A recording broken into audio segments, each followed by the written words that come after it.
Si permanecéis en mí, y mis palabras permanecen en vosotros, pedid todo lo que queréis, y os será hecho.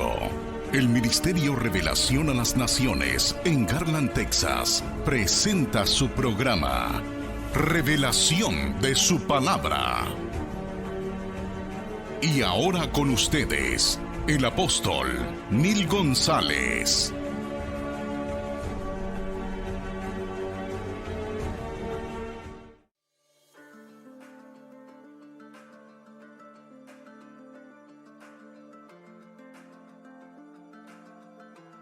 En cuanto yo y mi casa serviremos a Jehová. Hoy continuamos en nuestra serie Levantando lo caído y veremos la tercera parte, Dios te hará casa. Segunda de Samuel capítulo 7 versículo 16 dice: Y serás afirmado tu casa y tu reino para siempre delante de tu rostro, y tu trono será estable eternamente. Por mucho tiempo desde que Dios ordenó a Moisés construir el tabernáculo, Dios habitaba en medio de su pueblo en una tienda y se manifestaba ahí a su pueblo. El deseo de David era de construir una casa, un templo para Dios. La historia es bastante increíble, ya que revela cómo la gloria del Señor era una preocupación mayor para David que su propia gloria como rey de Israel. David vio que no era correcto que Dios habitara en una tienda, el tabernáculo, mientras él disfrutaba de una residencia más lujosa, un palacio de cedro. Entonces se propuso a darle al Señor el lugar que se merecía. Pero Dios no eligió a David para que le construyera una casa. En cambio, el hijo de David construiría una casa para el Señor. Además, Dios construiría una casa para David. Esta promesa no se refiere a la construcción de una casa física para David, sino a una casa gobernante, una línea real que heredaría el reinado sobre el reino de Dios para siempre. Salomón, el hijo de David, construyó una casa física para el Señor, pero el pacto con David se refiere finalmente a un hijo de David aún mayor que Salomón. Este descendiente llevaría el castigo con vara de hombres por los pecados del linaje de David y en última instancia por los pecados de todo el pueblo de Dios.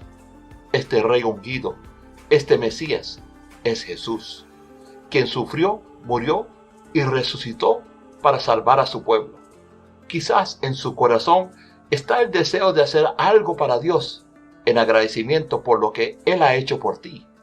Lucas 7:47 dice: Por lo cual te digo, que sus muchos pecados le son perdonados, porque amó mucho. Mas aquel a quien se le perdonó poco, poco ama. Pero ¿qué le podemos dar al que todo lo tiene? El deseo de Dios es de establecernos a nosotros para reinar en su reino, y así, como hizo con David, hacernos herederos de una gran promesa. Cuando David declaró que quería hacerle una casa a Dios, a través del profeta Natán, Dios básicamente le dijo: ¿Para qué necesita una casa? ¿Alguna vez he pedido una casa? Isaías 66, 1 al 2 dice lo siguiente: Jehová dijo así: El cielo es mi trono y la tierra estrado de mis pies. ¿Dónde está la casa que me habréis de edificar? ¿Y dónde el lugar de mi reposo?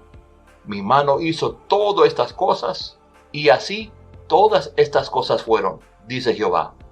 Pero miraré a aquel que es pobre y humilde de espíritu, y que tiembla a mi palabra. Dios quiere una casa, pero no es una hecha con manos humanas. Es una casa que Dios mismo construyó, nuestro ser. La palabra dice que somos el templo del Espíritu Santo, y el deseo de Dios es habitar en ese templo. Cuando Jesús limpia la casa de Jehová, volteando las mesas de los cambistas, se preguntaron que con qué autoridad Él hacía estas cosas. Él les respondió en Juan 2:19 al 21. Respondió Jesús y les dijo: Destruid este templo, y en 3 días lo levantaré. Dijeron luego los judíos: En 46 años fue edificado este templo, y tú en 3 días lo levantarás. Mas él hablaba del templo de su cuerpo. Jesús tomaría en su propia carne el sistema de sacrificio del perdón que acompañaba al templo. Jesús no sería solo un símbolo de la presencia de Dios.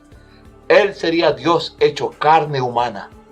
Jesús extendería el propósito del templo para incluirnos a nosotros, de modo que la presencia de Dios, por su Espíritu Santo, permaneciera dentro de nosotros, de modo que el templo no sea solo un edificio en una tierra lejana, sino nosotros somos el templo de Dios, porque ahí habita el Espíritu del Altísimo.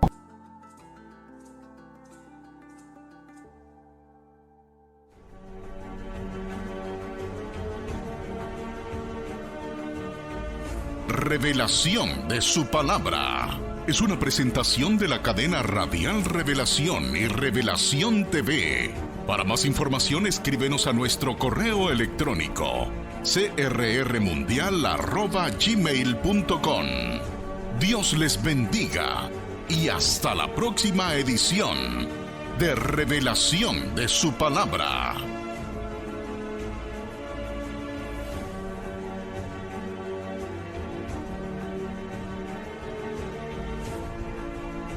Revelación de su palabra.